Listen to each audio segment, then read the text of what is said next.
अमूल्य है, मूल्य के पार है, मूल्यातीत है। हीरा जन्म न बारंबार। इसलिए धनी धर्मदास कहते हैं इस हीरे को जरा समझ लो, खोदोगे फिर बहुत पछताओगे। और कुछ चीजें ऐसी हैं कि टूट जाएं तो फिर नहीं जुड़ती, फिर जोड़े नहीं जुड़ती, फिर पूरी लंबी यात्रा करनी होती उतनी ही जितनी पाने के लिए की थी। फिर वही पहाड़, फिर वही कंटकाकीर्ण मार्ग, फिर वही चढ़ाइयां। फिर जब तक पहुंचोगे तब तक फिर भूल जाओगे कि पहले एक बार जीवन मिला था, उसको मैं गमा चुका हूं, अब न गमाऊं। तुम क्या सोचते हो तुम पहली बार मनुष्य हुए? इस अनंत काल में तुम अनेक बार मनुष्य हुए होगे। इतना लंबा समय बीता है कि तुम बहुत बार इस घड़ी पर आ गए होगे, और बहुत बार तुमने ये घड़ी गंवा दी, और गंवा के पछताए भी होगे, मरते वक्त रोए भी होगे, खून टपका होगा तुम्हारी आंखों से आंसू बनकर, और तुमने निर्णय किया होगा अब दोबारा ऐसी भूल ना होगी, अगर फिर अवसर मिल जाए तो अब दोबारा ऐसी भूल ना होगी।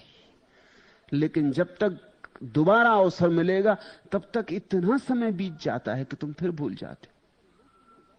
उपनिषदों में ययाति की कथा है, मुझे बहुत प्रिय है, प्यारी कथा है। कथा ही है, ऐतिहासिक नहीं हो सकती, लेकिन बड़ी मनोवैज्ञानिक है। और पुराण इतिहास है भी नहीं, पुराण मनोविज्ञान है। मनोविज्ञान की गहराई इतिहास से बहुत ज्यादा है। इतिहास तो कूड़ा करकट बटोरता है, इसलिए इतिहास में तुम्हें औरंगजेबों और अकबरों और शाहजहां और जहांगीरों की कहानियां मिलती, तैमूर लंग और नादिर शाह, इनकी कहानियां कूड़ा करकट। इतिहास में बुद्धों का पता नहीं चलता, इतिहास पर बुद्धों की लकीर बनती नहीं, क्योंकि जब तक कोई उपद्रव ना करे तब तक इतिहास पे उसकी लकीर नहीं बनती।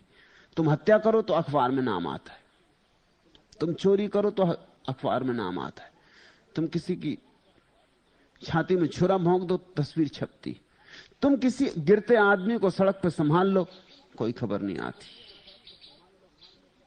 और तुम अपने घर में बैठ के ध्यान करो तब तो खबर आएगी ही कैसे। और तुम प्रभु को स्मरण करो तो किसको पता चलेगा, कौन जान पाएगा। इतिहास अखबारों की कतरन है, पुराने अखबार इतिहास बन जाते। पुराण इतिहास नहीं है, पुराण मनोविज्ञान है। ऐसा हुआ है ऐसा नहीं, ऐसा होता है सदा। ऐसी ययाति की कथा है। ययाति मरने के करीब आया, बड़ा सम्राट था, उसके 100 बेटे थे, अनेक रानियां थी, 100 वर्ष जिया, पूरी उम्र लेकर मर रहा था। लेकिन जब मौत दरवाजे पर दस्तक दी और मौत ने कहा ययाति तैयार हो जाओ, भले दिनों की कहानी, अब तो मौत दस्तक भी नहीं देती, तैयारी का अवसर भी नहीं देती। मौत ने कहा ययाति तैयार हो जाओ, मैं आ गई। ययाति चौंका। तुम भी चौंको अगर मौत आके एक दिन दरवाजे पर दस्तक दे। इसलिए मैं कहता हूं ये मनोवैज्ञानिक है। ययाति चौंका। ययाति ने हाथ जोड़ के कहा क्षमा करो, मैं तो जीवन गंवाता रहा, 100 वर्ष ऐसे ही बीत गए, पता ना चला, मैंने तो व्यर्थ में गंवा दिए दिन। नहीं नहीं, मुझे ले मत जाओ, एक अवसर मुझे और दो, ये भूल दोबारा ना होगी, करने योग्य कुछ कर लूं। किस मुंह से परमात्मा के सामने खड़ा होऊंगा, क्या जवाब दूंगा।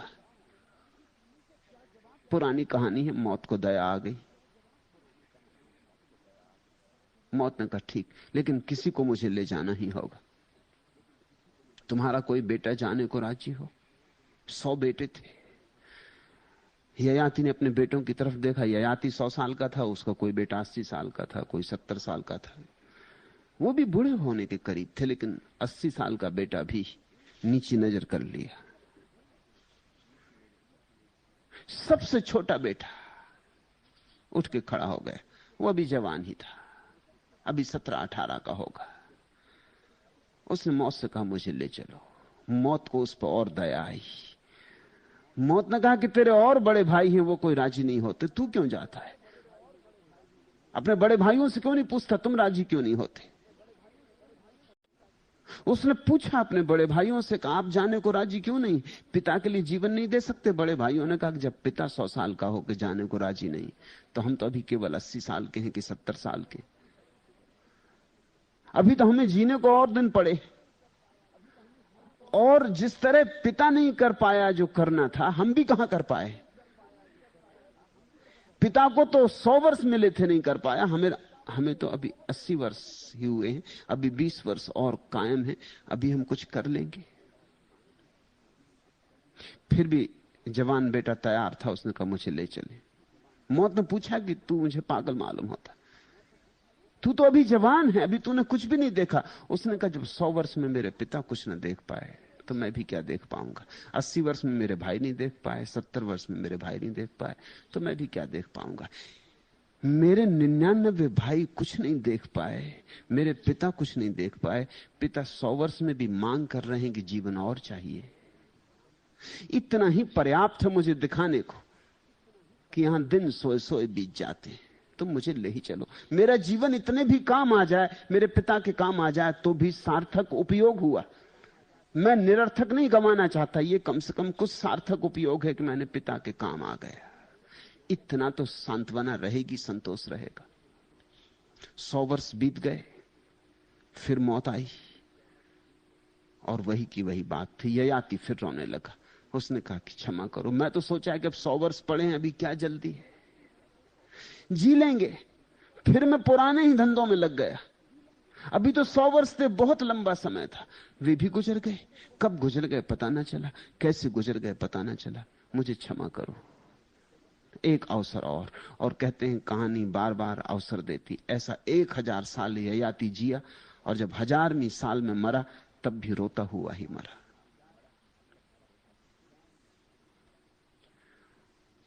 तुम भी मरते क्षण में जब मौत तुम्हारे द्वार पर आके खड़ी हो जाएगी, रोओगे कि मैं कुछ कर ना पाया, राम का स्मरण न कर पाया, कोई पुण्य का अनुभव न कर पाया, कोई ध्यान का झरोखा न खोल पाया, समाधि की मुझे गंध न मिली। मैंने जाना ही नहीं कि मैं कौन था, मैंने जाना ही नहीं कि अस्तित्व क्या था। मेरा कोई तारतम्य न बैठा, अस्तित्व से मेरा कोई मेल न हुआ, मेरा कोई मिलन न हुआ परमात्मा से। मुझे छोड़ो। मगर जितनी आसानी से ययाति की कहानी में मौत छोड़ देती, वैसा नहीं होता। वह तो कहानी है, प्रतीक है। मौत तो ले जाएगी, और दोबारा अवसर कब मिलेगा? ययाति तो भूल जाता था हर अवसर के बाद। दोबारा अवसर तुम्हें मिलेगा, इस बीच न मालूम कितने कल्प बीत गए होंगे, न मालूम कितना समय बह गया होगा, न मालूम गंगा का कितना पानी बह जाएगा, गंगा बचेगी कि नहीं दोबारा जब तुम आओगे। तब तक स्वभाव था तुम फिर भूल गए होगे। तुम्हें एक जन्म की स्मृति दूसरे जन्म में नहीं रह जाती। तुम फिर आबासा से शुरू कर देते हो। शायद इस बार जैसा गंवा रहे हो वैसा पहले भी गंवाया, आगे भी गंवाओगे। जागना हो तो अभी जागो, कल पर मत टालो। टालने में ही आदमी भूला है, भटका है। स्थगित किया कि तुमने टाला, टाला कि तुम चूके।